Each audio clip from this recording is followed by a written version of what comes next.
Buod ng Kabanata 7 ng El Filibusterismo.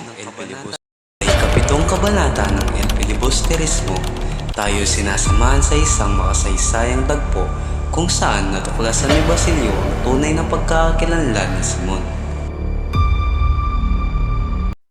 Pauwi na sana si Basilio nang bigla niya marinig ang yapak at liwanag mula sa kabilang direksyon. Natakot siya at nagtago sa likod ng isang puno ng baliti kung saan nakita si Simon ang tanyag ng mga alaas na balang nagbubungkal sa lupa. Nang matanto ni Basilio kung sino ang kanyang kaharap, nagalok siya ng tulong bilang ganti sa tulong na natanggap niya mula kay Simon na 13 taon na ang nakalipas. Subalit, hindi agad tinanggap ni Simon ang kanyang tulong. Sa halip, tinanong niya si Basilio kung sino sa palagay niya siya.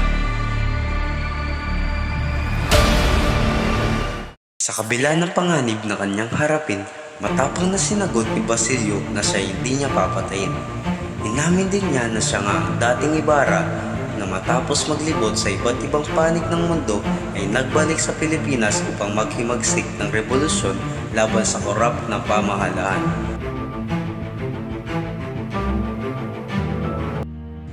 Ang kabanatang ito ay nagpapakita ng magkaibang pananaw ni Basilio at Simon ukol sa pagbabago.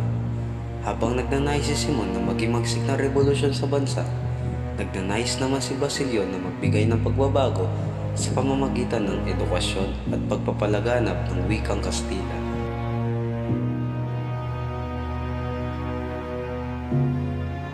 Sinabi ni Simon na ang wikang Kastila ay hindi magiging pangkalahatang wika sa bansa at ito ay magiging sanhi ng pagkakabukod-bukod ng mga Pilipino.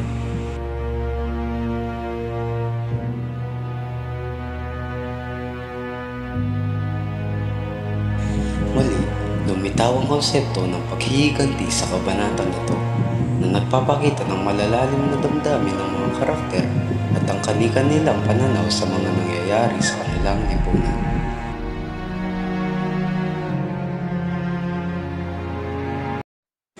Sa kabila ng kanilang magkaibang pananaw, pareho silang mayroong malasakit sa bayan na nagnanais na magdala ng makabuluhang pagbabago sa kanilang mga kababayan.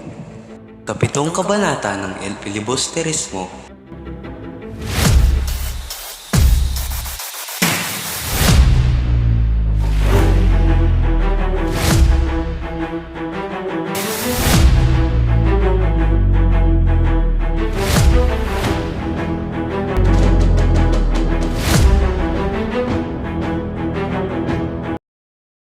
Buod ng Kabanata 7 ng El Filibusterismo.